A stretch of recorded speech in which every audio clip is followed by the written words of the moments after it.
Hello, this is the first administrator video for the Here2Volunteer system, one of many that will assist administrators with the various functions available in the system.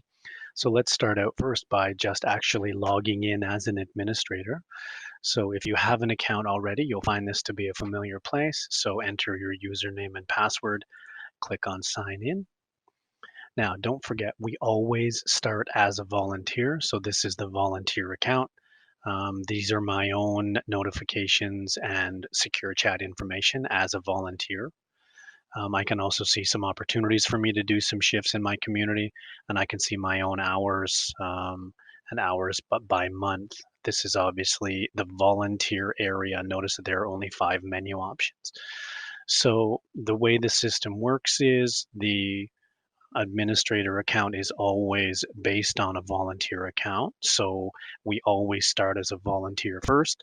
And then once we've logged in, then we're able to access any of the administrative accounts that are connected to us as a volunteer.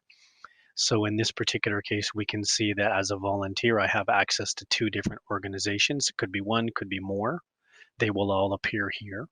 So what I do then is just click on it, and I'm leaving from being a volunteer. Now I'm an administrator. So that's a very important idea change. Notice that the entire screen has changed. It's still the dashboard, but it's now representing the organization. So you can see that there are several more options down the left-hand side. Each of these we'll talk about through the walkthrough videos, starting with this one. You can see that there is actually the organization is overlaid over my volunteer account. So that's a really important idea.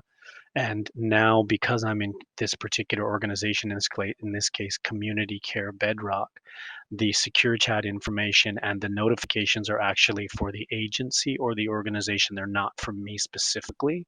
So let's have a quick look and see what that looks like. So I can see that one of the notifications is that a volunteer in the organization has canceled an appointment. And I can also see that one of the accounts was changed. So please remember that as an administrator, we see the entire organization functionality, not our own personal account as a volunteer. If we'd like to return to that, we can either click on My Account, which will immediately back us up into our organization, into our volunteer account, and then we can move back very quickly into the organization account. Okay.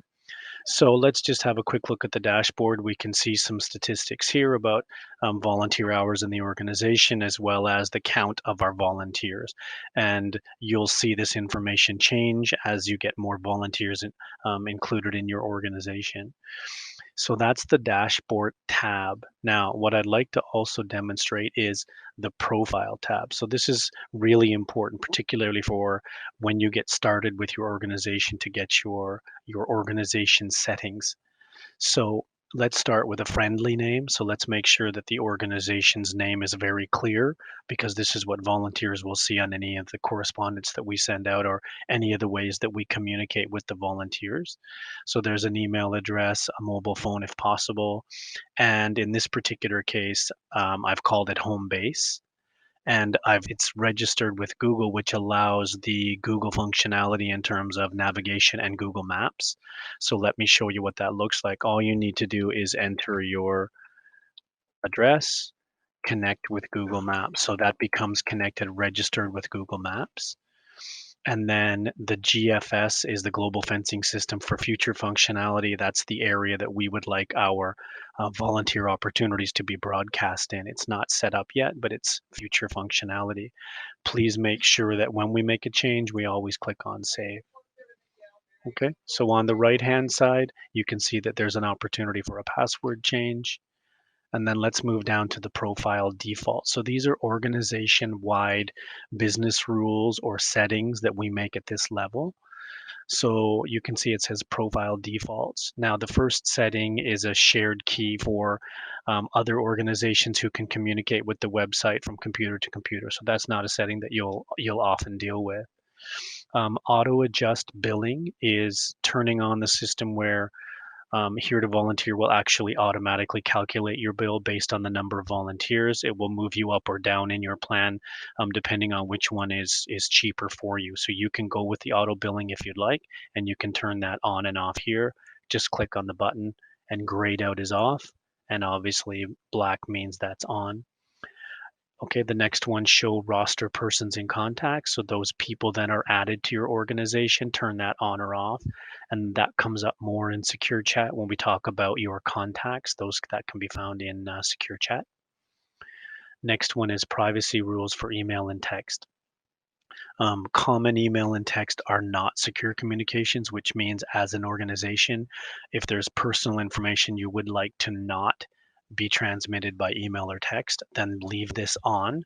And that's for organizations that want to protect the privacy of addresses, names, that kind of information that could be sent out through email and text. By default, that is on. Okay, the next one, recur shifts months ahead. How far into the future will you be creating recurring shifts? Notice that in this case it's set to 4, that's default. And that applies more to the shift editor where you can create shifts, particularly recurring shifts.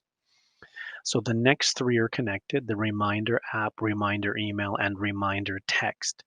And that's a business rule at the organization level. Would you like reminders for shifts to be sent out to your volunteers by app, by email, and or by text? You can turn any of these on and off. And what that means is that the organization will generate those notifications and send them out. Now, keep in mind, the volunteers have their own settings available. And if volunteers choose not to accept reminders by any of these 3, then the organization will not be able to send it directly to volunteers. What we do is enable it as an organization, and for volunteers who have set that, then we're able to connect with them in a way that they like. Okay, so you can see the next one is time zone. So please set your time zone, whether you choose metric or not.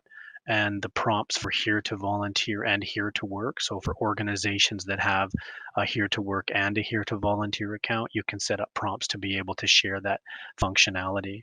And finally, the Volunteer Attract pre-share key is for organizations that are also using Volunteer Attract.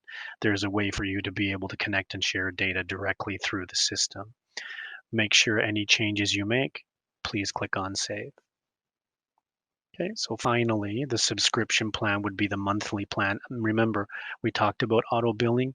If you have auto billing on, then you might want to set this at a lower plan, but the system will automatically calculate that for you and choose the lower of the price options. So make sure that we have an email address in here. You can see the price options. If you have a subscription code, you can enter it here, and then of course click Save. But if you need to enter your credit card information, you can do that here. So typical credit card information, and you can choose by credit card or by PayPal. Okay, so that's the beginning 2 tabs in the administration menu. So you're able to see those. And next we'll talk a little bit about adding volunteers.